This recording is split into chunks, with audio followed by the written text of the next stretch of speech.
Salut à tous et bienvenue pour un nouveau rendez-vous de votre podcast Touchdown Actu consacré à l'actualité de la NFL et notamment au débrief de cette 16e semaine de saison régulière, la suite de la 16e semaine, puisque pour ceux qui ne l'auraient pas encore écouté, on a analysé les principales affiches sur le podcast ce lundi avec Lucas Vola et Cyprien Delmas. Et si vous voulez d'ailleurs faire une petite session de rattrapage, on vous invite à le faire notamment pour vous intéresser au coup de force des principales équipes de la conférence américaine, les Jaguars, les Steelers ou encore les Patriots. Aujourd'hui, donc, suite du programme avec 10 rencontres au programme, vu que le calendrier a été un petit peu éparpillé en la fin de semaine dernière. Et pour analyser ces résultats différents, à savoir notamment les Carolina Panthers qui prennent le pouvoir en division NFC Sud, les nouveaux qualifiés au sein de la conférence américaine, notamment les 49ers qui jouent un mauvais tour à Philip Rivers lors du Monday Night Football, tous ces différents sujets donc, et la course au premier choix de la draft. On y reviendra en fin d'émission et beaucoup de matchs sans enjeu, mais ça ne nous privera pas de ce plaisir. Surtout que pour l'occasion, moi qui n'ai pas fait de podcast depuis très longtemps, j'ai le plaisir de retrouver monsieur Alexandre Locke. Salut Alex. Salut Greg, bonjour à tous. Bah écoute, élevé du practice squad pour l'occasion, T'avais super ça un content peu? d'être avec toi, c'est parfait. Exactement, ouais. On le voit en fin de saison régulière en NFL, c'est le moment où jamais on est des first string, mais Exactement, voilà. On essaie de on- gagner notre place pour la saison Et 2026. exactement, on vendra charmant notre peau pour ce 962e numéro. On lance à présent les hostilités, Alex. Je le disais, alors, il y a beaucoup d'actualités concernant la conférence américaine, avec notamment des qualifiés officiels pour les playoffs. On y reviendra tout à l'heure.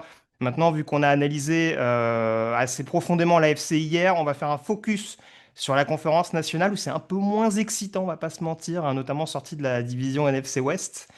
Je vais pas te rappeler d'autres mauvais souvenirs d'ailleurs, au passage. Ça Mais va. on va parler de la NFC Sud, qui est presque la plus excitante au sortir de cette 16e semaine, Alex, et pour cause. On avait un duel au sommet entre les Carolina Panthers et les Tampa Bay Buccaneers. Tampa Bay pour qui ça va pas fort ces dernières semaines, avec une seule victoire enregistrée depuis la fin du mois d'octobre. C'était donc un succès impératif pour deux équipes à 7 victoires, 7 défaites. Deux équipes qui vont d'ailleurs se retrouver dans 15 jours. Le hasard du calendrier, où on a deux confrontations contre le même adversaire en très peu de temps. Donc les Tampa Bay Buccaneers qui se déplaçaient chez les Carolina Panthers. Match qui s'est disputé au bout du suspense. Alex, avec notamment un succès sur field goal dans les dernières minutes des Panthers, victoire 23-20. Est-ce que c'est un résultat déjà qui t'étonne vu la dynamique des deux équipes et surtout vu la physionomie globale du match? Alors la physionomie du match, elle a été assez sympa à suivre dans la mesure où il y a eu beaucoup de chassés croisés. Je crois qu'il y a 5 ou 6 changements de leader pendant le match. Donc sur la physionomie, finalement on peut dire presque que c'est la pièce qui tombe du bon côté pour les Panthers. Cependant, comme tu l'as répété, les Bucks sont vraiment sur une dynamique qui est catastrophique, surtout pour une équipe prétendante aux playoffs. Ça fait 6 défaites en 7 matchs quand même, la troisième de rang, et la troisième de rang contre un adversaire de division. Et ça, c'est vraiment problématique dans la course aux playoffs. Franchement, moi, les Bucks, je les voyais fin octobre, je les voyais postulant pour le Super Bowl, en tout cas au moins pour postulant pour les derniers accessites vers la finale de conférence NFC. Et là, c'est le néant. C'est le néant offensivement. J'arrive pas tellement à comprendre ce qui est cassé, mais on a retrouvé en fait le Baker Mayfield des Panthers, justement, celui qui était passé par Carolina. Il est perdu, Mayfield, malgré le retour de toutes ses cibles, parce qu'il a été privé, on le rappelle, de beaucoup de cibles pendant la saison, mais Mike Evans est revenu, Chris Godwin est revenu, même Macmillan est revenu. Et malgré tout, bah, ça plafonne. C'est 60 yards après 3 quarts temps, c'est un tout petit touchdown. Et puis 2 opportunités, enfin notamment en fin de match, d'aller essayer au moins de décrocher la prolongation. Et ça fait le mauvais choix et ça fait une interception et ça donne la victoire aux Panthers.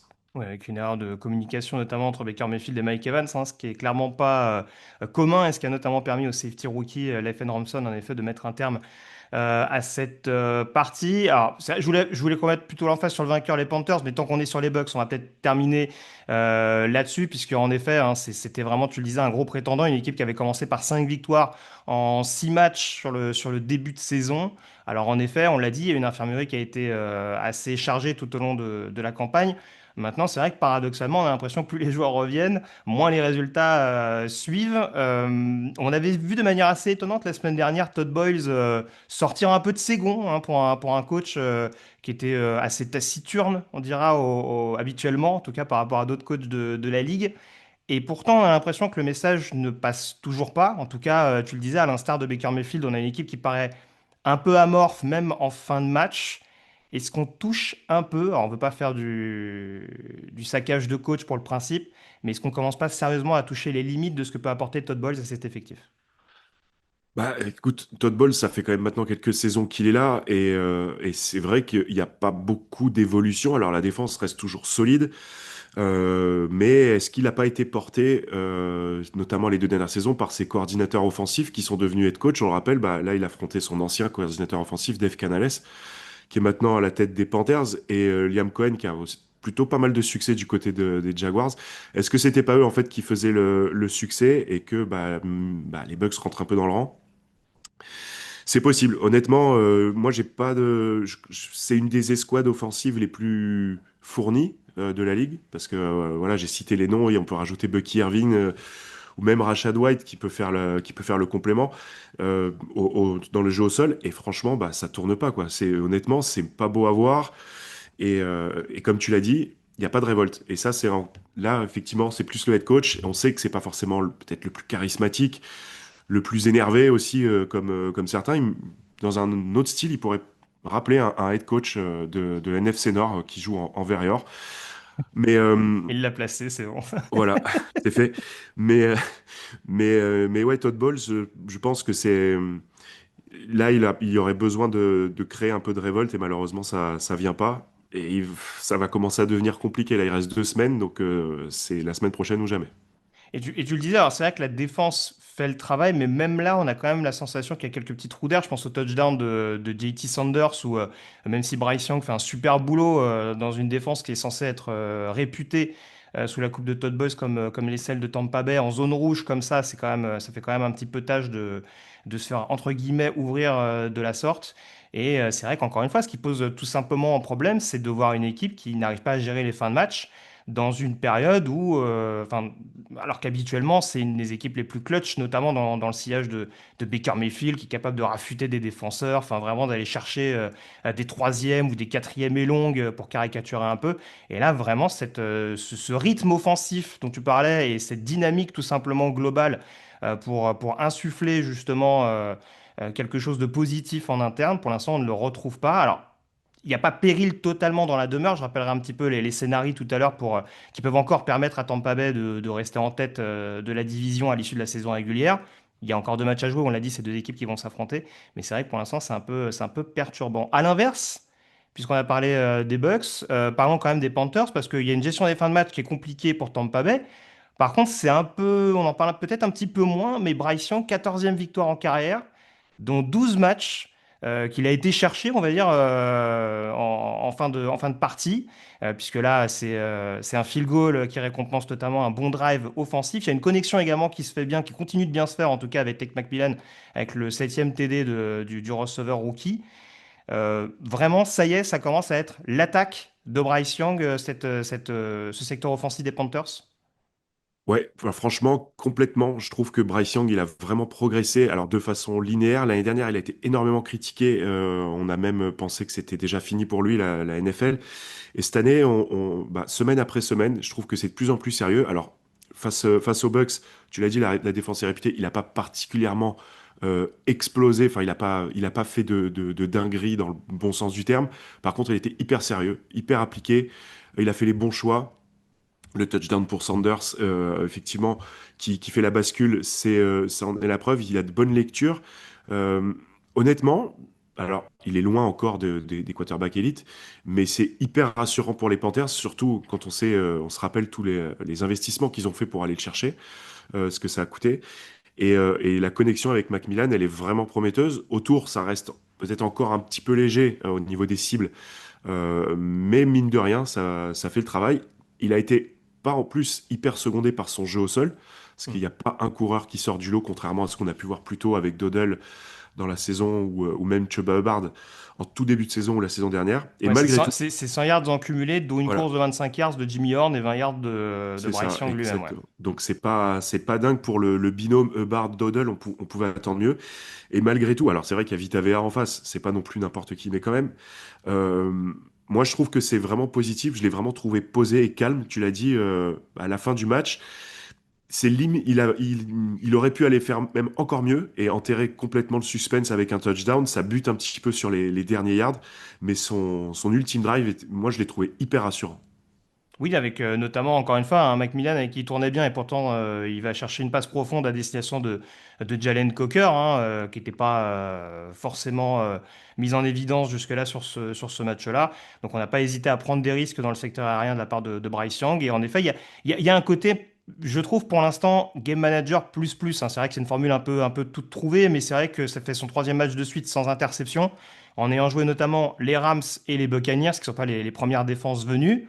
Paradoxalement, la seule défaite du lot, c'est contre les Saints, alors qu'on pensait que justement c'était l'adversaire le plus à la portée, en tout cas des Panthers. Mais ça repart dans le bon sens pour les hommes de Dave Canales, qui sont donc désormais en tête avec un bilan de 8 victoires, 2 défaites.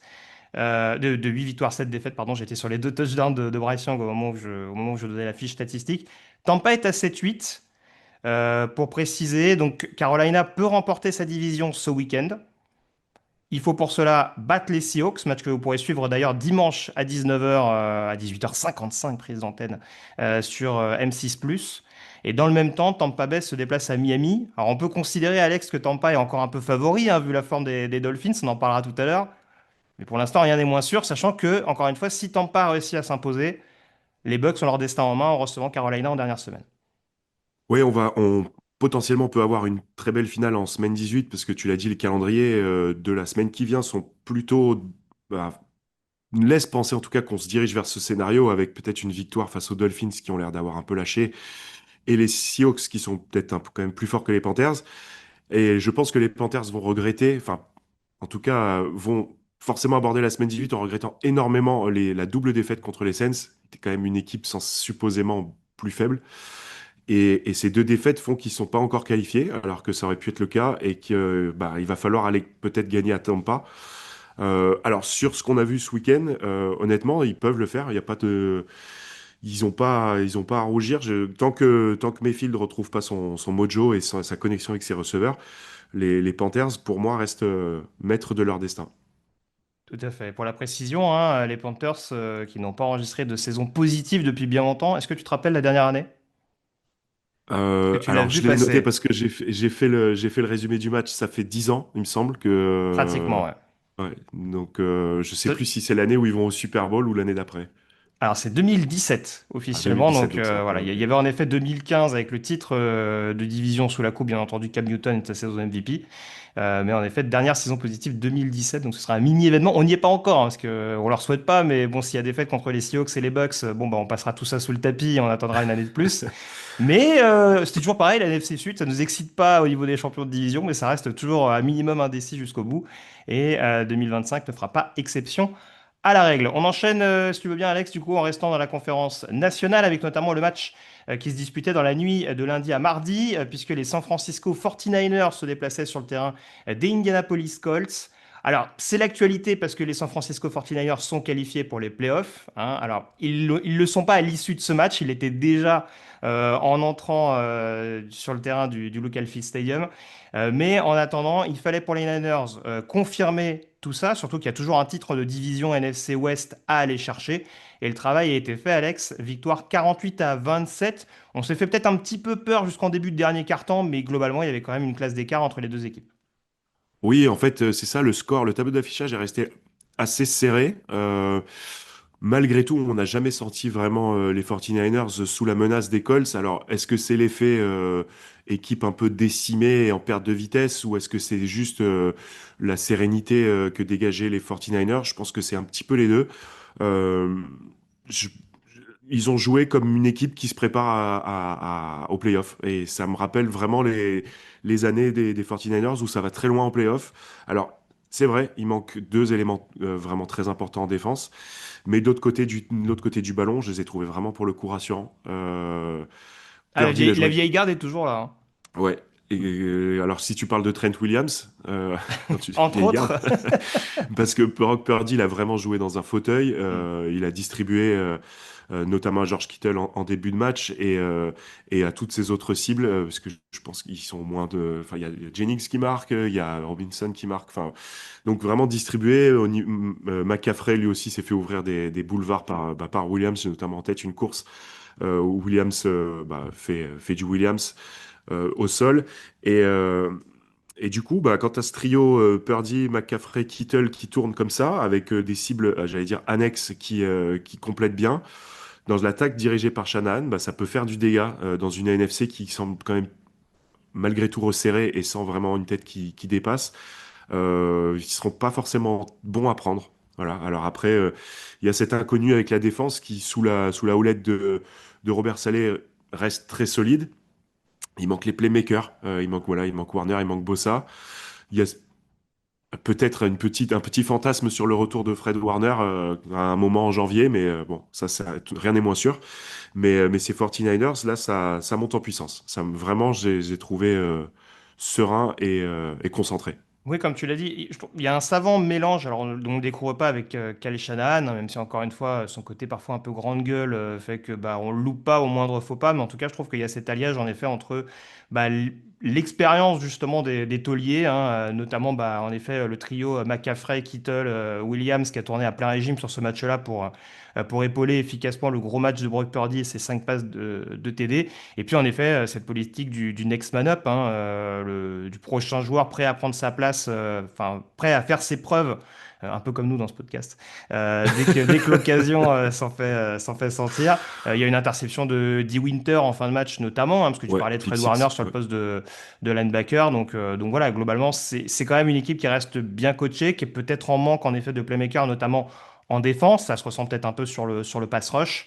Ça, c'est pas une découverte cette saison, hein, les Niners étant le plus mauvais élève dans cet exercice en 2025. Mais c'est vrai qu'il y a quand même beaucoup d'ingrédients. Et encore une fois, dans une saison un peu semée d'embûches, avec une défense très clairement rajeunie et perturbée par l'absence de cadre, et une attaque justement plombée par les blessures, notamment concernant leur quarterback et leur escouade de receveurs. Et j'en parlais tout à l'heure, on a une équipe des Niners qui peut non seulement remporter sa division et même finir premier de la conférence nationale en recevant les playoffs jusqu'au bout. Donc ça peut être quelque chose quand même de non négligeable pour les hommes de Kyle Shanahan. Ouais, j'ai le sentiment qu'ils ont été dans l'ombre de leurs rivaux de division Seahawks et Rams toute la saison. Donc Pourtant, ils ont ils ont fait gagné là-bas, hein. Ils ont gagné et à ouais, Los Angeles et à Seattle, hein. voilà, mais ils ont fait leur petit bonhomme de chemin, toujours en restant finalement troisième dans cette division, mais ils vont peut-être les coiffer au poteau. Bah écoute, c'est le charme, tu t'en parlais tout à l'heure en préambule, de cette NFC West resserrée et hyper talentueuse cette saison. Donc on attend là, ils auront un vrai test quand même la semaine prochaine face aux Bears, C'est ce que, qui c'est ce est que j'allais dire, le calendrier. Alors, pour eux, c'est vraiment l'équipe en mission, hein. C'est-à-dire qu'ils vont recevoir le deuxième de la conférence nationale Chicago et derrière, ils reçoivent l'actuel premier Seattle. Donc le voilà. choix est simple s'ils veulent terminer premier de la NFC. Répétition générale pour les playoffs, c'est bien aussi, ça va les faire monter en puissance et en pression. Alors contre les Bears, ils ont quand même, je pense, peut-être l'avantage, mais parce que bon, les Bears, ils s'en sortent très très bien contre Green Bay ce week-end. Mais après, la finale contre Seattle, ça va être assez sympathique à suivre. Brock Purdy, 5 touchdowns sur ce match-là, c'est un mini record, on va dire, au sein de la franchise, hein, alors qu'il y a eu quelques quarterbacks quand même à ses côtés. Un petit peu. Est-ce que tu te rappelles le dernier quarterback qui a lancé 5 touchdowns pour les Niners? Euh, alors moi, je vais te dire Spoiler, ça commence à remonter. Vas-y. Steve Young. Oui. Est-ce que tu te rappelles à quelle occasion? Non, Ça, alors c'est par une contre, question subsidiaire, mais voilà, je pousse un peu le bouchon. Mais c'est aussi parce que voilà, c'est resté dans les mémoires de beaucoup de personnes. Super Bowl 29, en ah, il a fait ça au 1995, Super face Bowl, bah, aux pourquoi San Diego pas? Chargers. On rappelle que ça avait commencé très très fort avec notamment son touchdown sur passe profonde à destination de Jerry Rice. Donc voilà, grosse performance de la part de Brock Purdy qui revient en forme au meilleur des moments. Donc voilà. À une époque en universitaire, on l'appelait Brocktober, hein, parce qu'il était excellent en mois d'octobre. Visiblement, au mois de décembre, ça a l'air d'être pas mal cette année en NFL. Un mot concernant les Colts quand même. Alors, on le découvre pas, hein, forcément, c'est un peu compliqué. Des absents notables en défense, notamment sur le backfield défensif. poste de quarterback, on n'y revient pas parce que c'est un peu ce qui conditionne aussi la fin de saison des hommes de Shane Steichen. Je peux me permettre de commencer là-dessus. Je pense que tu allais en parler aussi, Alex. Le play call offensif, on mise tout sur Philippe Rivers, donc. Ah, écoute, que ça soit en passe longue ou passe courte avec Taylor, oui, on mise tout sur Phil Rivers. Honnêtement, il a fait un début de match qui était pas mal Oui, oui. pour quelqu'un qui a pas joué depuis 5 ans. Euh, Après, j'ai l'impression que Steichen, quelque part dans sa tête, a déjà son esprit vers 2026 et il a une répétition un petit peu de ses cibles. On a vu peut-être forcer, je sais pas, sur Alec Pierce, a raison, hein, parce que ça, il a fait un super match. Euh, Maintenant, bon, leur question, effectivement, ça sera qui pour leur envoyer les ballons, compte tenu de la situation contractuelle de Daniel Jones et de sa blessure, et puis je pense pas que Rivers continue. Mais, euh, mais pour moi, c'était vraiment, on voit ce qu'on a, on va répéter un peu nos gammes, et ça va terminer la saison comme ça. Euh, je pense que voilà, il y a quelque chose qui s'est cassé au sens propre, hein, avec les blessures chez les Colts. Ça s'est vu aussi avec la baisse de régime de Jonathan Taylor. Et voilà. Et aujourd'hui, on finit la saison comme on peut. Un mot juste sur leur maillot et leur casque, que j'ai trouvé incroyable. Voilà, Hmm. magnifique. Ils devraient jouer tout le temps comme ça. Hmm. Très bien. En tout cas, c'est intéressant que tu soulignes justement cet état d'esprit potentiel de Shane Steichen concernant la revue d'effectifs.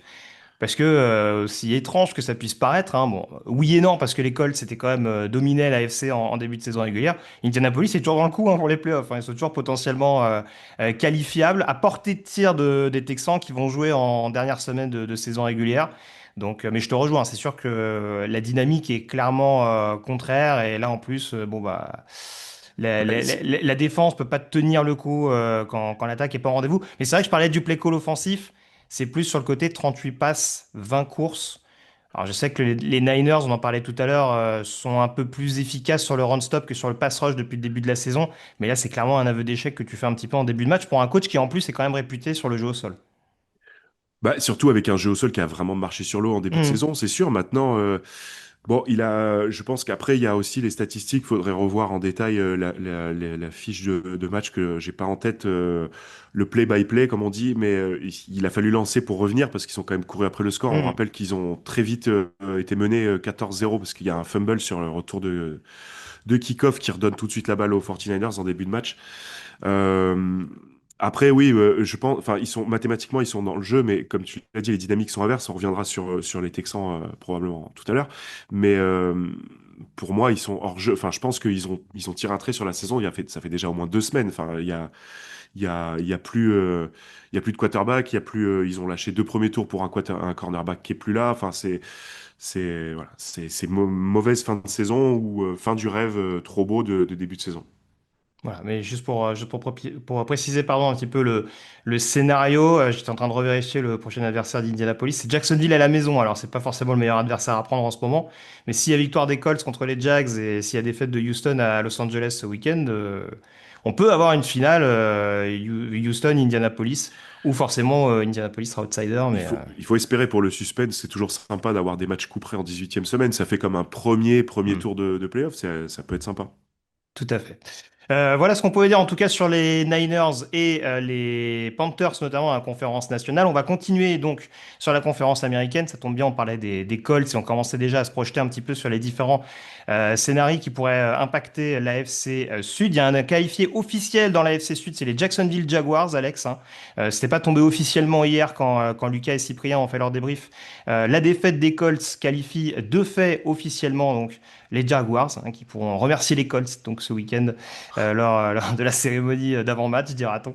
Et on connaît également d'autres qualifiés officiellement qui se sont imposés ce week-end en conférence américaine, à commencer par les Buffalo Bills, vainqueurs sur le terrain des Cleveland Browns, victoire de Buffalo 23-20. On a un peu l'impression de se répéter, Alex, du côté des Bills. Alors, il y avait une victoire convaincante, bien que à double visage sur le terrain de Foxborough la semaine dernière face aux Pats. Là, de nouveau en déplacement, on va quand même chercher un succès important face à une équipe de Cleveland qui a vendu charmant sa peau. Mais ça reste pas fun à voir, surtout qu'on a en plus désormais une alerte concernant Josh Allen. Bah, c'était pas fun à voir. J'ai noté Josh Allen. Alors sur la partie fantasy, hein, pour ceux qui me suivent la fantasy, vous savez que je suis Ça t'est cher? voilà, ça m'est cher. Josh Allen a fait son plus mauvais match fantasy depuis 2019. Donc c'est une illustration un peu de sa fiche statistique, hein, il suffit de regarder. C'est pas, il a peu lancé, mais il a surtout peu de cibles. 34 yards gagnés pour son receveur le plus prolifique. 34 yards. Donc ça, c'est pour moi, c'est vraiment enfin, on le sait, hein, semaine après semaine, c'est dit et redit. On a décidé de se priver de Keon Coleman, qui est certainement pas le meilleur receveur de peut-être, mais qui en tout cas pouvait apporter de la variation. Il est pas là, et du coup, on galère. Heureusement que les Bills, finalement, l'attaque des Bills, c'est un aigle à deux têtes. On peut être porté par Josh Allen comme on peut être porté par James Cook. Cette semaine, c'est James Cook avec plus de 100 yards et 2 touchdowns. Heureusement qu'il était là. Ouais, c'est sûr, je regardais un petit peu, mais c'est vrai que c'est plus l'impact au niveau du jeu au sol. En effet, le profil double menace, hein, de Josh Allen. Alors, les cibles, voilà, je vais pas redire ce que tu as dit. En effet, malheureusement, on va vivre entre guillemets et mourir avec de toute façon cette idée-là du côté de Buffalo, parce que c'était le plan clairement en début de saison, même si c'était une faille potentielle déjà identifiée. C'est sûr que si en plus cette blessure au pied se remet pas, blessure au pied en plus évitable, hein, parce il concède vraiment un sac. Largement évitable juste avant la mi-temps sur une pression notamment de Myles Garrett qu'on a profité pour aller chercher son 22e sac. Il n'a pas Eh encore le oui. record parce que du coup il Non, a dû partager son sac, hein, ça, ça a dû parler dans le vestiaire avec le coéquipier, hein. Franchement, t'abuses, mec. Mais oui, oui, il aurait peut-être pu se débarrasser du ballon et ça met un peu, c'est un peu une épée de Damoclès de nouveau au-dessus de la tête des Bills, hein. Lucas et Raph en parlait la semaine dernière. L'absence de Mahomes, ça apparaît comme une aubaine pour les Bills cette année, mais s'ils ont un quarterback qui est privé de cibles potentielles dans les airs et en plus d'une mobilité certaine au moment des playoffs, puisque c'est donc officiel, les Bills seront en phase finale, ça peut s'avérer problématique. La bonne nouvelle, c'est que la défense reste là quand même. oui, après, il faut voir l'adversité. Oui, oui, c'est sûr. Parce que Ça avait mal commencé, ça s'est bien repris, on va dire. voilà, la défense des Bills, c'est tout sauf la meilleure défense de NFL cette année. Alors, ils ont fait une partie du travail contre les Patriots la semaine dernière en créant des turnovers et en laissant les Bills dans le match, enfin l'attaque dans le match pour revenir. Là, quand même en face, tu as une équipe qui perd son meilleur joueur, Quinton Jenkins, sur fracture de la jambe. Tu as Shedeur Sanders qui est, on va dire, un quarterback en développement, pour ne Qui pas fait dire beaucoup autre de passe chose. écran. Voilà, et qui, pour reprendre l'expression de Raph la semaine dernière, fait parfois des passes loufoques. Donc c'est pas. Alors par contre, on a vu un Greg Rousseau exceptionnel, Oui, 2 sacs et demi sur ce deux match-là, sacs et ouais. demi, 7 quarterback hits. Donc ça c'est très très intéressant justement dans l'optique des playoffs parce que le pass rush des Bills c'est un petit peu courant alternatif. Et là on a un Greg Rousseau si il confirme sur cette dynamique, ça va vraiment les aider. Euh, mais c'est pas la défense qui les fera gagner cette saison, je pense, parce qu'il y a trop de limites, notamment contre le jeu au sol. Et tu l'as dit, le problème c'est que si Josh Allen est diminué et qu'on sait que souvent le déclencheur de ses comebacks ou le déclencheur de ses furias offensives, bah, c'est ses jambes où il part à l'assaut et il va gagner des premiers downs ou même aller chercher des touchdowns au sol, bah, si, s'il est diminué, ça va être problématique. Et cette autoroute qu'ils ont jusqu'à au moins la finale de conférence, bah, risque de se transformer en petite départementale sinueuse finalement. Mm. Oui, c'est ça, c'est toujours la même chose, c'est que déjà, faut réussir à réaliser les jeux décisifs. On sait, c'est ce qui pose problème toujours en playoff, cette fameuse garde des tranchées qui était souvent perdue, notamment face aux Chiefs. Et puis là, c'est vrai qu'il y a des choses qui sont pas tout à fait rassurantes, parce qu'en effet, face à un quarterback qui en effet, voilà, fait qu'elle peut avoir quelques coups de chaud, mais qui a quand même été relativement conservateur dans son utilisation. T'arrives quand même avec la blessure de Quinton Jenkins à avoir un Raheem Sanders par exemple qui t'a un petit peu enquiquiné sur le jeu au sol quand il est rentré. Donc c'est vrai que c'est des éléments où tu te dis bon, c'est le genre de match à gagner. Encore une fois, il y a quand même très peu de matchs cette année où on se dit que les Bills ont mis les tartes qu'il fallait face à des équipes, on va dire, top 5, top 10 de la prochaine draft avec même des défaites en cours de route pour certains. Mais c'est vrai que ça rassure clairement pas totalement. Il va falloir comment évolue la situation. Il va falloir voir comment évolue la situation de Josh Allen. Il y a toujours potentiellement le titre de division à aller chercher, malgré la victoire de New England ce week-end sur le terrain des Ravens. C'est pas encore tout à fait hypothétique, mais il va falloir clairement compter sur un nouveau faux pas des Pats désormais sur les 2 derniers matchs. Ouais, alors ça, je sais pas si ça va vraiment être possible. En tout cas, pour l'instant, ça reste fictif. Maintenant, je pense aussi quand même que malgré tout, le coup qu'il a pu prendre fait qu'ils ont peut-être aussi moins forcé et leur talent sur cette deuxième mi-temps et joué justement les Browns. Donc peut-être que ça a pas ouvert le cahier de jeu offensif. Ça a peut-être pris un peu de haut l'adversaire. Je pense malgré tout qu'ils se sont fait une petite frayeur. Donc bon, ça repart avec la victoire. Il n'y a pas de match facile en NFL malgré tout. Donc c'est bien important. Tu l'as dit, ils sont qualifiés pour les playoffs. Maintenant, ils vont se focaliser, je pense, sur deux choses, le rétablissement à 100% de Josh Allen et puis la wild card, enfin le tour de wild card, parce que vraisemblablement, ils en passeront par là. Un mot très rapide sur les Browns, hein, il n'y a pas énormément de motifs de satisfaction globalement. On continue tu parlais de Shane Steichen tout à l'heure, je pense qu'on est là aussi sur une grosse revue d'effectifs. Peut-être le principal point positif, c'est ce développement notamment de Carson Schwestinger sur le poste de linebacker qui a l'air d'avoir été absolument partout sur ce match-là.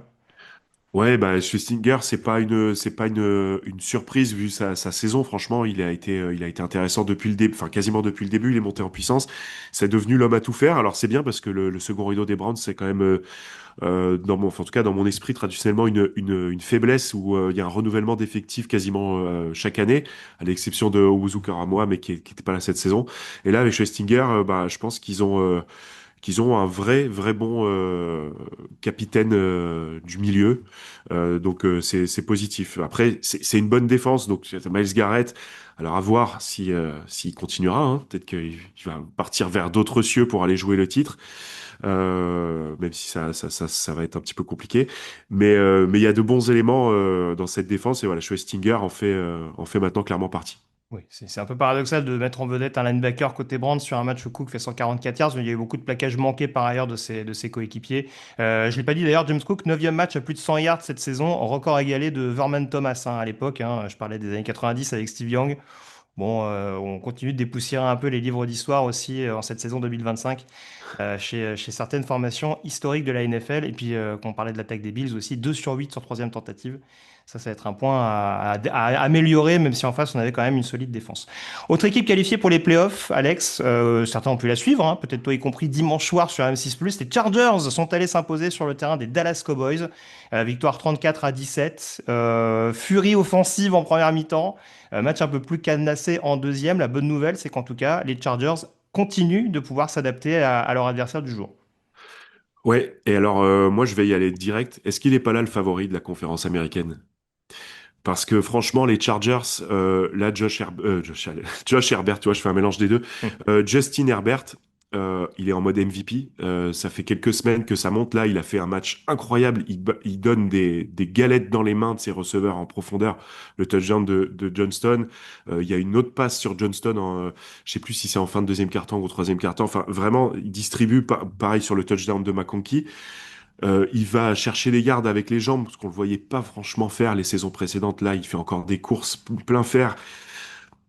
Et pour moi, à l'heure actuelle, c'est peut-être le meilleur quarterback de la ligue à l'instant T.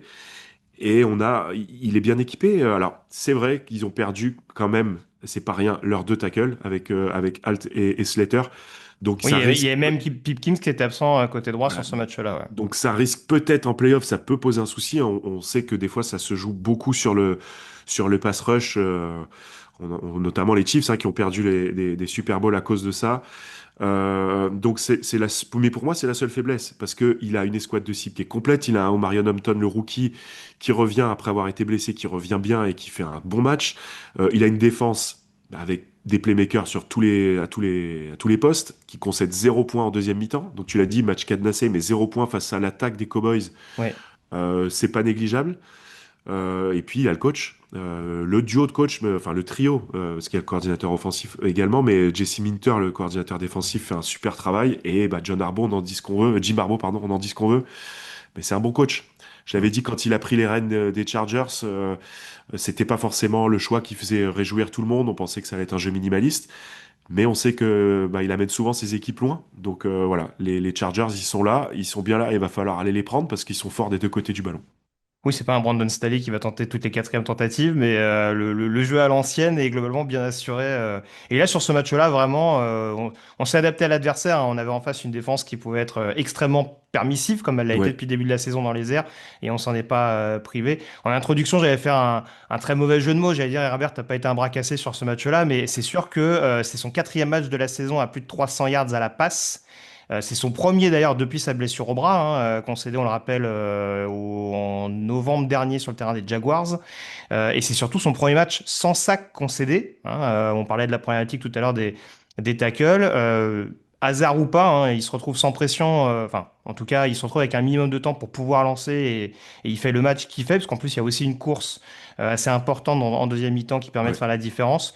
Alors, si on veut jouer un peu, si on veut voir un peu le verre à moitié vide, on peut dire que c'est face à une défense qui, en effet, est quand même un petit peu en difficulté cette année. Est-ce que tu retiens du positif quand même défensivement? Parce qu'offensivement, on connaît les forces de Dallas, ça s'est vu sur ce match-là. J'étais un peu étonné par le manque d'utilisation de Javonte Williams en deuxième mi-temps, mais on rappelle que c'est un joueur qui traîne une blessure au cou, donc peut-être qu'on l'a aussi un petit peu Préservé. économisé dans cette optique-là. Défensivement, est-ce que tu as vu du mieux? Est-ce que c'est à mettre en perspective avec la prestation des Chargers, ou est-ce que vraiment du côté de Dallas, faut se dire que c'est terminé et bon vent Matt Eberflus? Bah, Matt Eberflus, c'est sûr qu'on est loin de ses standards quand il était coordinateur des Colts. Maintenant, après, il a dû composer avec son meilleur joueur parti 10 jours avant la saison. Mais là, c'est sûr que quand tu sais que tu joues contre les tackles 4 et 5, bon, tu attends quand même un peu à mettre la pression. Alors, comme je l'ai dit, les Chargers, je pense, ils sont vraiment, maintenant, sont vraiment très bons et Arbo et Roman ont certainement fait en sorte de préparer les schémas en fonction de ce pass rush un petit peu délicat des Cowboys. Mais il y a, il y a pas que cette absence de sac. Il y a Trevon Diggs, c'est Trevon, hein, Oui, le c'est très frère bon, exact. qui se fait prendre vraiment facilement par McConkey. Alors on sait qu'avec lui, c'est interception ou gros jeu concédé. Oui, puis on a Mais l'impression qu'il a été remis un petit peu. On apparaît un peu au plus pressé du côté des Cowboys. On voyait la fin de saison de Darren Bland et qu'on s'est dit, bon, allez, on va remettre Trevon Diggs dans le bain. Et c'était pas le bon calcul quand t'as des speedsters en face au poste de voilà, receveur, quoi. voilà, et donc ça concède énormément, énormément de yards. Et cette défense qui était bonne au sol en début de match, bon là, ils se font enfoncer sur la ligne avec le touchdown d'Herbert, hein, justement, au sol. Donc je pense il y a des bonnes choses malgré tout. Moi, je les attendais plus mal que ce que ça a été. Je les attendais pas forcément encore en lice si tard dans la saison. Euh, Offensivement, il y a vraiment du potentiel. Ça, c'est pas une surprise. Voilà, défensivement, il y a quelques promesses avec le rookie Ezero Aku, avec peut-être Sam Williams qui peut faire, qui peut compléter, mais ça demandera quand même une large revue d'effectifs et certainement un nouveau cerveau défensif pendant l'intersaison.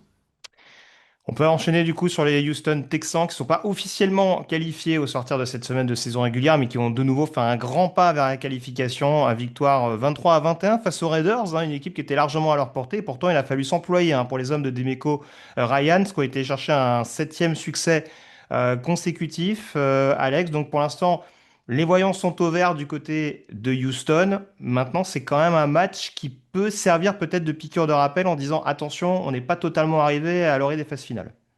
Ah oui, clairement. Alors là, c'est pas leur plus belle victoire, ça c'est sûr. Le premier touchdown offensif, il arrive en milieu de quatrième quart-temps. Ils se mettent en fait ce qui les met en bonne position et devant tout le match, c'est ce touchdown défensif en début de rencontre de Derek Stingley, le cornerback, qui fait un pick six.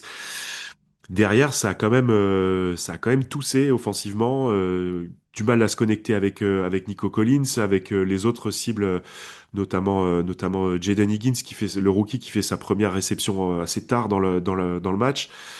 Alors il y a justement ce touchdown sur un schéma assez sympa avec une passe facile pour Schultz, mais ça a quand même sorti un peu les rames.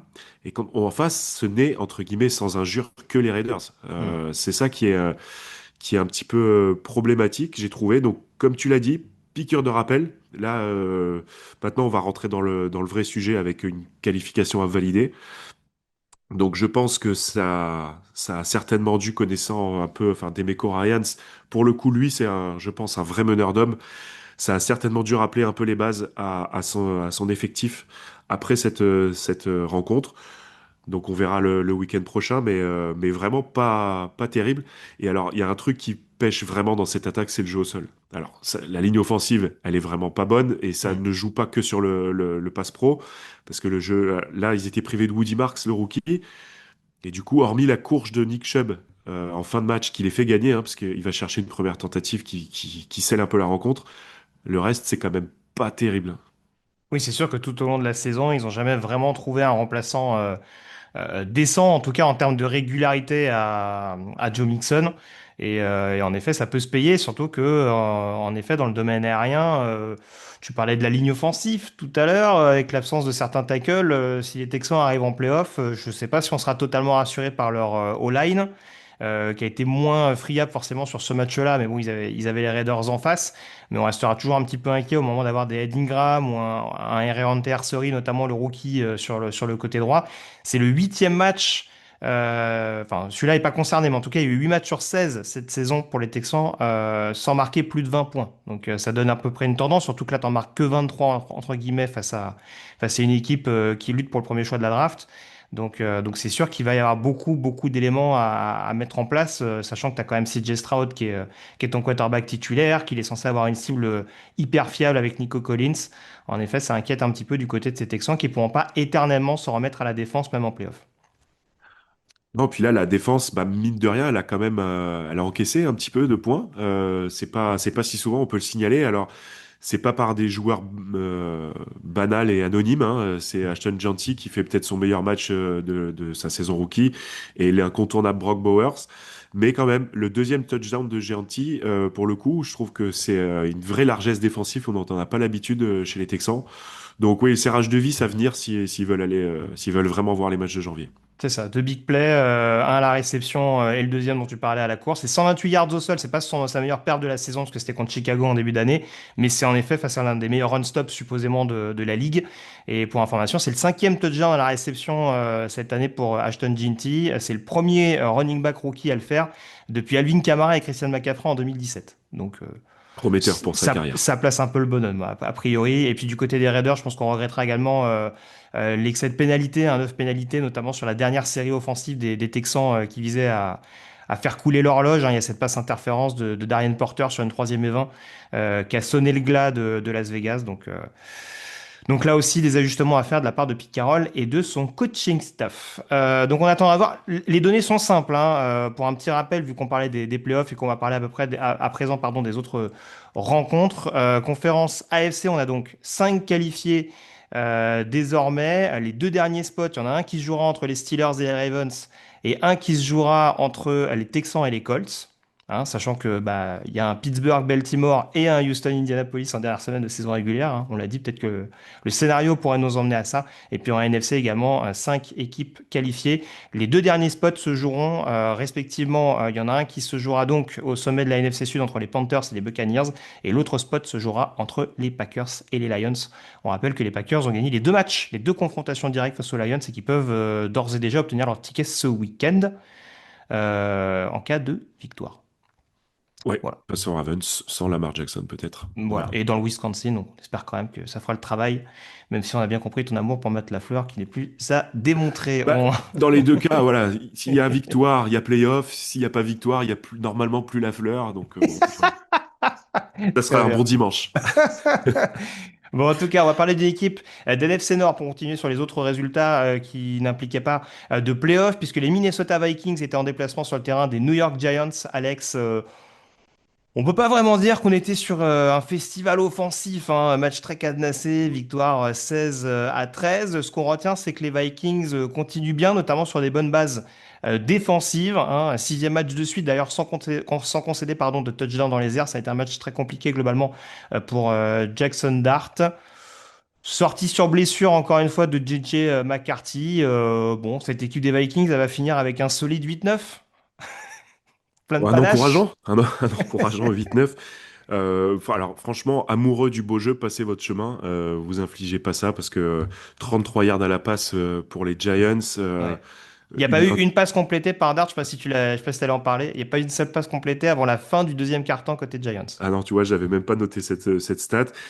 Du côté des Vikings, c'est à peine mieux avec un petit 120 yards. Franchement, bon voilà. On en avait parlé avec Tonio dans le podcast Fantasy de cette défense des Vikings qui allait certainement poser des soucis aux Giants et au big play potentiel de Wandale Robinson. Bon bah on a tapé dans le mille.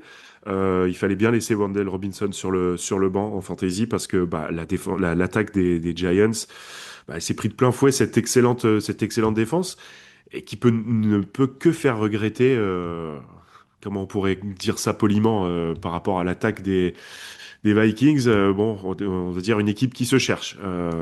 Cette saison, ils sont peut-être passés à côté d'un destin un peu plus ambitieux en 2025. S'il n'y avait pas eu autant d'incertitudes sur ce poste de quarterback. Moi, il y a un truc qui continue de me traumatiser vraiment, et j'ai pas d'autres mots par rapport aux Vikings, c'est cette connexion plus que limitée entre McCarthy et Jefferson. Je le vois beaucoup chercher Addison ou Naylor. Je le vois pas. Enfin voilà, ça m'embête pour Jefferson, ça m'embête pour ce jeu aérien des Vikings qui a un Jefferson qui potentiel sort une dingue. réception importante au moment justement de permettre à Minnesota de marquer le field goal qui les met à assez stress parce qu'il y avait 13-3 en première mi-temps pour les Vikings. Je me suis dit, bon, bah, victoire tranquille. En plus, deuxième touchdown au sol en deux Oui, semaines pour J.J. McCarthy avant sa blessure. Alors, blessé à la main, a priori, les examens seraient plus ou moins positifs pour les Vikings concernant un retour à moyen court terme. Après, encore une fois, est-ce que c'est la priorité aujourd'hui? Ce qui est presque inquiétant, Alex, pour continuer sur Minnesota, c'est que c'était quand même une équipe où on avait la sensation que Kevin O'Connell pouvait trouver beaucoup de solutions offensivement. Là, on s'en remet quasi exclusivement à la défense, avec un Brian Flores qui est en fin de contrat à la fin de l'année. et avec ce qu'il fait depuis C'est... 2 saisons, il aura peut-être des opportunités. Voilà, va peut-être y avoir un plus gros chantier qu'on le pense du côté de Minnesota à l'intersaison. Ouais. Ah bah clairement, si Brian Flores s'en va pour une plus grande destinée de head coach, ça risque de poser souci parce que cette défense, elle est excellente, mais je pense qu'elle est excellente grâce à son coordinateur. Il y aura peut-être pas forcément les mêmes résultats avec un autre homme. Ouais, c'est pour ça que je parlais de cette année. Alors, de là à dire qu'ils étaient prétendants, pas du tout, mais ils auraient pu prétendre à mieux quand on voit quand même l'escouade offensive aérienne notamment, et même le jeu au sol. Hein. Aaron Jones, malgré les années qui passent, reste quand même assez fiable. Là, il fait encore 85 yards. Alors, on a Jordan Mason, mais qui s'est blessé assez vite dans ce match. Et voilà, il y a vraiment quelque chose quand on connaît, en tout cas, quand on affirme la réputation de O'Connell en disant que c'est un génie offensif, on peut quand même rester un peu sur notre faim sur cette relative incapacité à développer McCarthy après 2 saisons. Ouais, les Giants, on va pas tirer sur l'ambulance, hein, mais la O-line, il y avait beaucoup, beaucoup d'absents. En plus, Sandro Thomas qui se blesse assez rapidement, ça a clairement pas aidé cette attaque new-yorkaise. Voilà. Comme d'habitude, on s'en remet un peu à la défense. Un sac d'Abdul Carter, c'est assez rare pour être souligné cette année. Et puis forcément, ce fumble provoqué par l'excellent Ryan Burns s'est retourné pour un touchdown par Tyler Nubin. Ouais. Alors Abdul Carter, mieux cette fin de saison quand même. Oui, Doit être son quatrième sac, je pense, ces 5 dernières rencontres, quelque chose comme ça. Donc c'est positif par rapport Lawrence à. Taylor l'a un peu piqué au vif, tu penses? Bah, écoute, en tout cas, ça a le mérite de l'avoir d'un petit peu réveillé. Peut-être qu'il avait besoin d'un temps d'adaptation, mais ouais, c'est tant mieux pour les Giants parce que c'est dommage d'avoir un pass rusher pris si haut qui reste aussi discret toute la saison. On passe à un match où on s'est un peu plus éclaté offensivement, hein, surtout une des deux formations en l'occurrence. Les Miami Dolphins recevaient les Cincinnati Bengals avec notamment la première de Quinn Ewers au poste de quarterback. Hein, Tua Tagovailoa benché du côté de Miami. Et pourtant, bah, la vedette offensive a bien été Joe Burrow, entre autres, hein, parce qu'il y a eu beaucoup d'attaquants qui se sont mis en évidence du côté des Bengals. Victoire 45-21 pour Cincinnati. Première mi-temps assez accrochée. Et puis au retour des vestiaires, vraiment les Bengals qui ont été sans pitié la défense contre la passe floridienne. Ah oui, c'est le mot sans pitié, quoi. Ça a déroulé un peu de partout. Vraiment une attaque, j'allais dire une attaque old school des Bengals, l'attaque Joe Burrow avec son escouade, quoi, qui empile les yards et les points. Comme tu l'as dit, ça c'est pas mal, ça a quand même ciblé un nombre incalculable de cibles. Là, je l'ai sous les yeux. Je crois qu'il a touché 9 cibles différentes dans le jeu aérien. On a Chase Brown, le coureur qui marque 2 touchdowns plus un touchdown au sol. Euh, voilà, bah ça peut donner que des regrets, je pense, aux supporters de Cincinnati. Alors, l'adversité en face relativise un peu tout ça quand même malgré tout, parce que Hmm. on en a dit un mot tout à l'heure sur les Dolphins. Je pense qu'ils ont un peu lâché. Le signal, c'était peut-être justement le coup de mettre Tagovailoa sur le banc. Mais sympa pour Joe Burrow de le revoir un petit peu en action quand même. Oui, il y a des choses, en effet, alors tu le disais, qui peuvent amener une certaine frustration pour les fans des Bengals, mais en tout cas, on voit quand même un visage un peu différent, au-delà des prestations de Joe Burrow, là, des trois touchdowns pour Chase Brown. Il y a T. Higgins également, hein, qui est bien revenu après ses multiples commotions, pas de nouvelle alerte sur ce match-là, et un touchdown à son actif. Il a posé beaucoup de problèmes, notamment à Jack Jones dans le domaine aérien. Donc tous les voyants sont au vert, même si c'est un petit peu tard, malheureusement, pour Cincinnati. En défense, on voit aussi du mieux, hein, même s'il y a encore quelques oublis, notamment en termes de plaquage pour certains joueurs, mais en tout cas, ça a l'air d'aller mieux, notamment depuis la bye week. Ça a l'air bien. Après, les Dolphins, encore une fois, il y a une bonne prestation de Devon Achane. Qu'est-ce qu'on retient de Quinn Ewers? On va pas tirer d'emblée après un match sur la prestation du joueur, mais là encore, on peut pas dire que dans le domaine aérien, ça ait proposé une alternative crédible à Devon Achane. Bah, Quinn Ewers, c'est un sixième tour ou septième tour. Enfin, Oui. c'est voilà. Donc, qu'est-ce que tu peux vraiment ambitionner avec un quarterback de première année qui a joué quelques minutes en le mettant comme ça en fin de saison, dans une saison qui est perdue, avec la moitié des cibles absentes. Bon, il fait 260 yards, il fait deux interceptions. Bon, après, est-ce que c'est pour essayer de le mettre dans le bain et de voir si ça peut rester un backup, on va dire un Hmm. remplaçant crédible pour les saisons prochaines, parce que je n'imagine pas qu'ils l'ont mis pour voir s'ils allaient le garder. À mon avis, ils vont quand même tourner la page quarterback cette saison, enfin le garder comme titulaire. Ils vont certainement se tourner vers une autre chose. Donc, bon, on va pas le jeter sous le bus, voilà. Et Wers, je pense que c'est un joueur qui a besoin de confiance et de temps pour atteindre son plein potentiel. Enfin, si on peut parler, voilà, je sais pas quel est vraiment son plafond. Euh, En tout cas, voilà, il a fait comme il a pu. Et bon, la saison des Dolphins se termine un petit peu comme elle avait commencé malgré l'embellie de milieu de saison. On parlait du chantier potentiel de Minnesota, je crois que celui de Miami, mais ça c'est pas une découverte cette semaine. Ça va être en effet quelque chose pour le Voilà. nouveau general manager à venir. Ça Ça va s'annonce être en sympa, effet ouais. assez Agité. complexe. On passe au match entre les Arizona Cardinals et les Atlanta Falcons. Un match pardon, où les deux coachs étaient quand même un peu sur la sellette, hein. Victoire au final d'Atlanta 26-19, hein. On a joué à se faire peur d'ailleurs pour les Falcons en fin de match. C'est un peu d'habitude, hein. C'est un état d'esprit. Un mojo, très clairement, avec notamment le fumble de Kirk Cousins largement évitable. Une belle interception quand même de CJ Anderson, le retour de la momie en fin de rencontre. Ce qu'on retient principalement, peut-être Alex, c'est la grosse prestation de Bijan Robinson sur ce match-là. Ben oui, Bijan, c'est Bijan, voilà, c'est tout. C'est le moteur de cette attaque. Il a fait un super match. Il est là au sol, il est là en sortie de backfield. C'est lui qui porte Atlanta. Donc, écoute, je pense qu'il faut certainement revoir pas mal de choses, mais on peut garder cet homme comme pilier, comme taulier en tout cas des Falcons. Après, bon, je sais pas si cette victoire sauvera la tête du coach. Je suis pas sûr que ça soit dans l'intérêt des Falcons entre nous. Euh, donc, Certains voilà. diront que les Cards ont laissé gagner les Falcons pour éviter que les Rams aient un choix de draft trop élevé au premier tour. Peut-être. Non, non, mais Peut-être. Après, bon, les Cardinals, ils sont quand même limités, on l'a vu. Marvin Harrison a joué de manière très épisodique. Donc, ça a été souligné quand même, vu qu'on parle alors, on parle de Bijan Robinson, alors j'ai pas donné la stat, mais du coup plus de 2 milliards en cumulé sur la saison, ouais. hein, un peu plus de 1200 au sol et un peu plus de 700 notamment à la réception cette année. Ce qui était assez intéressant en effet, parce qu'on critiquait un peu son utilisation un peu plus tard que fin octobre, pas plus tard que fin octobre, pardon. On s'est bien ressaisi de la part du coordinateur offensif Zach Robinson. À l'inverse, justement, les Cardinals, alors il y a une infirmerie qui est blindée. Tu parlais de Marvin Harrison Jr., mais bon, à pas rappeler, ne serait-ce qu'au poste de quarterback, ils n'ont pas été gâtés depuis le début de l'année. Ça a quand même été pointé du doigt pour le coup. Si Atlanta a bien tourné au sol, du côté d'Arizona, on a peut-être un petit peu trop oublié ce secteur de jeu, alors que ça avait l'air de pas mal tourner, notamment avec Michael Carter en première mi-temps. Bah, Michael Carter, c'est vrai que c'est un peu un point d'interrogation dans cette attaque des Cardinals. Il a fait des bons matchs cette saison et on a l'impression que le match suivant, il est alors pas placardisé, mais en tout cas, il n'est pas aussi exploité qu'il pourrait pour essayer d'amener un petit peu de variation et voilà, c'est un joueur qui est capable de courir et de récupérer les ballons, enfin d'attraper les ballons dans les airs.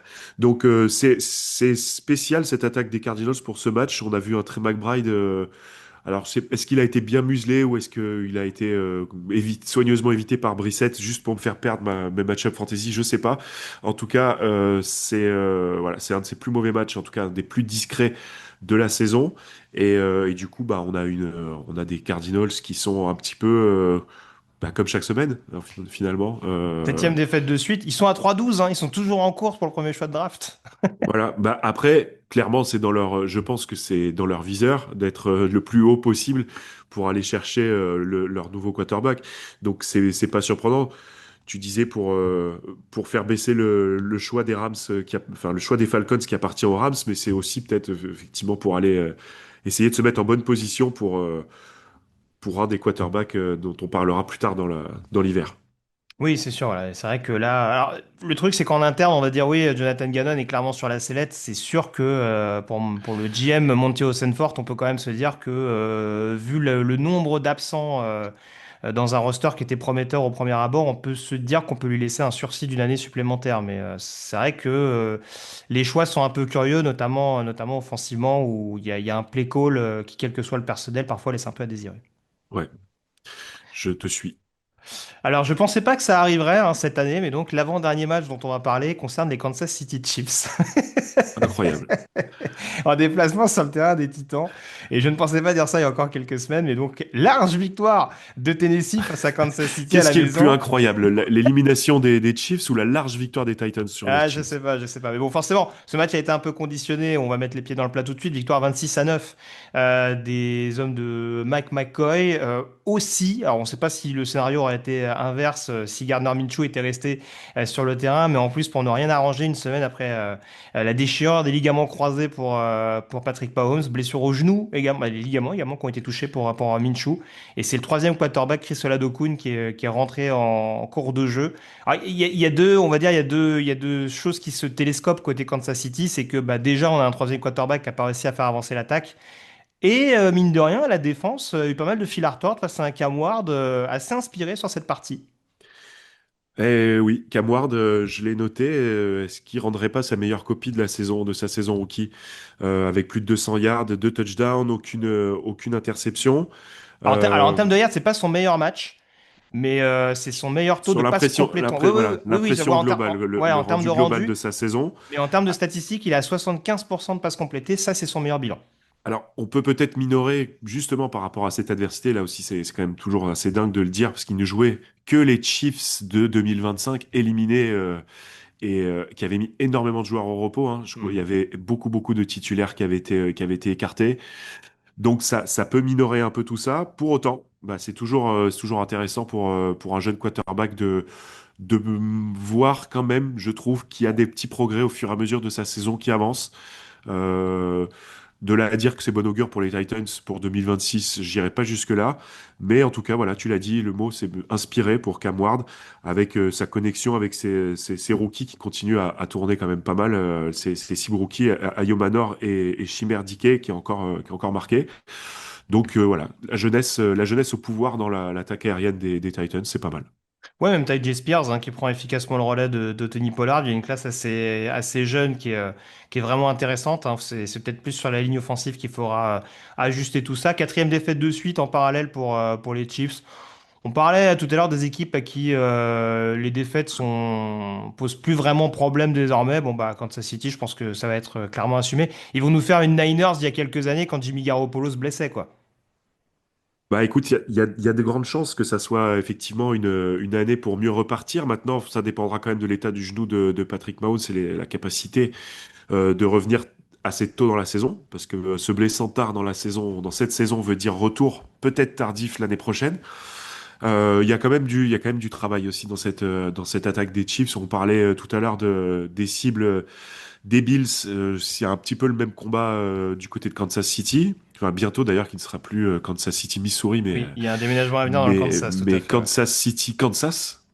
euh, de l'autre côté du fleuve. Mais il y a le jeu au sol aussi qui est un vrai problème. Ils font à peine un tout petit 50 yards dans ce match. Bon, voilà, je pense qu'il y a des choses à revoir côté offensif. La défense, si Spaniolo reste, ce qui est quand même, je pense, probable, devrait retrouver ses standards. Mais il y a une vraie page qui va se tourner offensivement. Oui, tu parlais du déménagement à venir dans le Kansas, en effet, il y a plus de précisions sur un article que vous pouvez retrouver sur touchdownactu.com avec d'autres actualités qui sont aussi tombées, parce que on a parlé des Steelers hier, suspension de 2 matchs pour DK Metcalf, ça c'est dans l'actualité aussi, vous pouvez avoir plus de détails en vous rendant sur le site de TDA. Dernière rencontre, alors juste pour la précision, parce que j'étais resté sur quelques stats sur Cam Ward. Bon rendu, tu le disais, mais qui est pas tout à fait dû au hasard, parce que c'est son troisième match de suite avec plusieurs touchdowns à la clé. Et c'est son cinquième match de la saison avec au moins un TD et aucune interception. Donc on sent qu'il y a quand même des jeux de maturité qui est là de la part du joueur. Alors, on disait déjà que c'était un des meilleurs joueurs de l'effectif, mais c'était aussi lié à la pauvreté globale de l'effectif. C'est pas faux. Là, on commence à se dire que même avec des joueurs qui poussent un petit peu, c'est un joueur qui insuffle quelque chose. Et ça a été un pari payant, ce premier choix de draft sur Cam Ward de la part de Tennessee. En tout cas, on Ouais, peut l'espérer pour la suite. il a besoin d'un peu de temps, mais pour l'instant, il y a rien d'alarmant, je C'est sûr. pense. Dernier match à venir, les New Orleans Saints qui recevaient les New York Jets. Bon, c'était un match pour éviter, aller chercher le premier choix de la draft. Je sais pas comment. Malheureux gagnant, malheureux vaincu. Malheur au gagnant, ouais. Malheur au gagnant pour la draft. Après, quand on voit ce que, pardon, hein, mais quand on voit ce que font les Jets avec leur premier choix de draft en général, je sais Ouais. pas si c'est une si bonne chose que ça. Bon, en tout cas, victoire 26-9. Alors, on a viré le coordinateur défensif des Jets, c'était un Steve Wilkes la semaine dernière. Bon, la défense a peut-être été moins catastrophique. Encore que, il y a un match à plus de 300 yards pour Tyler Shaw, le quarterback des Saints. 308 au total, c'est sa meilleure performance statistique en termes de yards cette année. Une bonne connexion d'ailleurs avec Chris Olave, même si le deuxième touchdown pour Olave, c'est une passe de Taysom Hill. Un petit mot sur les Saints quand même pour commencer. Une équipe qui était à 1,8 ou 1,9 il n'y a pas si longtemps que ça. Ils sont à 5,10 désormais. Là encore, on a l'air de trouver quand même des solutions pour l'avenir de la part de Kellen Moore. Ouais, bah ils ont du cœur les Saints. Enfin moi j'en attendais pas moins. C'est une équipe qui voilà qui était pas là pour tanker, pour aller chercher le premier choix de draft. Ça finit pas trop mal la saison. On a retrouvé le grand Chris Olave. Et ça, c'est une très bonne nouvelle parce que voilà, ça aurait été quand même un peu triste de le voir pas aller plus loin à cause de ses problèmes de commotion. Là, il est vraiment revenu au top. Donc il y a voilà, il y a des éléments. Il va falloir rétablir un nouveau jeu au sol avec certainement la fin de l'ère Alvin Kamara. Mais voilà, je pense que Kellen Moore lui aussi avait besoin d'un peu comme un quarterback rookie avait besoin comme head coach rookie d'un temps d'adaptation. Et on va les laisser travailler pour 2026. Ouais, on va peut-être plus avoir besoin d'aller chercher un quarterback des premiers tours de la prochaine draft. On va sûrement laisser un sursis d'une année supplémentaire aussi pour Tyler Shaw pour continuer potentiellement son développement avec un head coach qui est lui-même un ancien quarterback et qui est censé être spécialisé sur le jeu aérien comme il l'a démontré en tant que coordinateur offensif par le passé.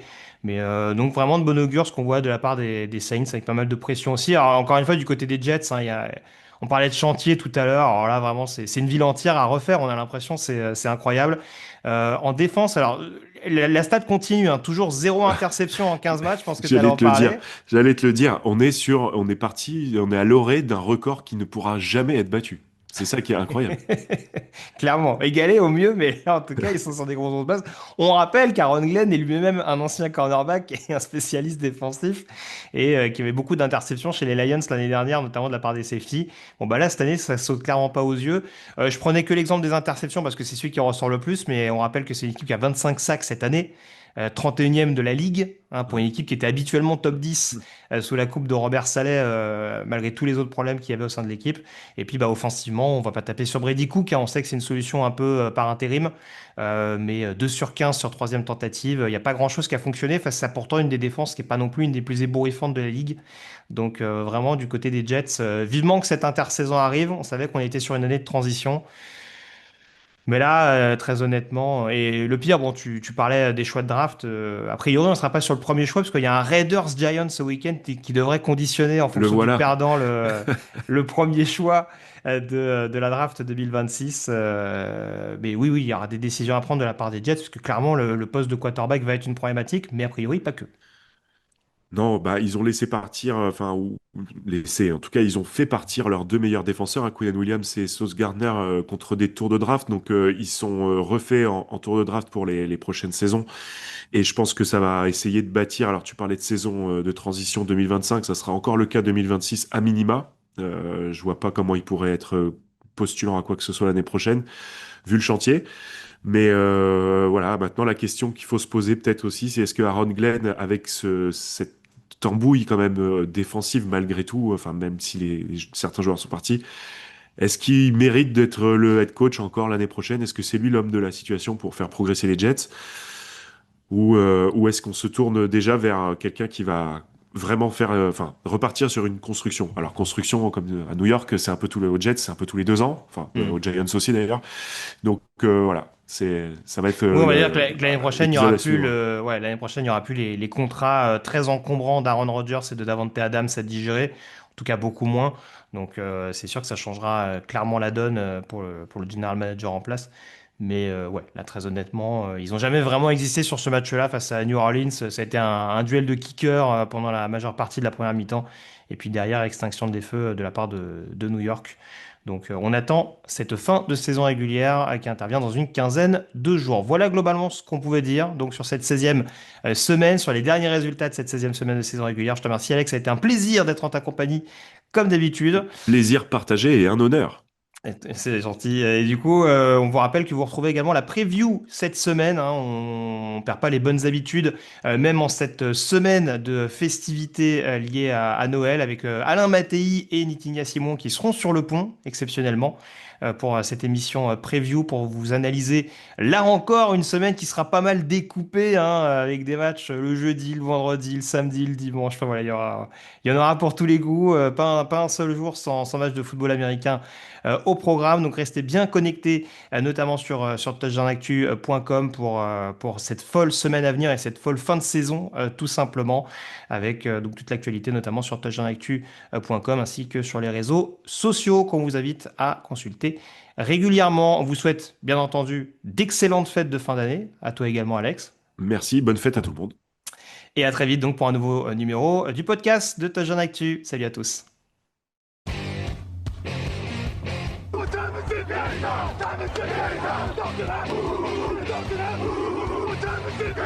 Time to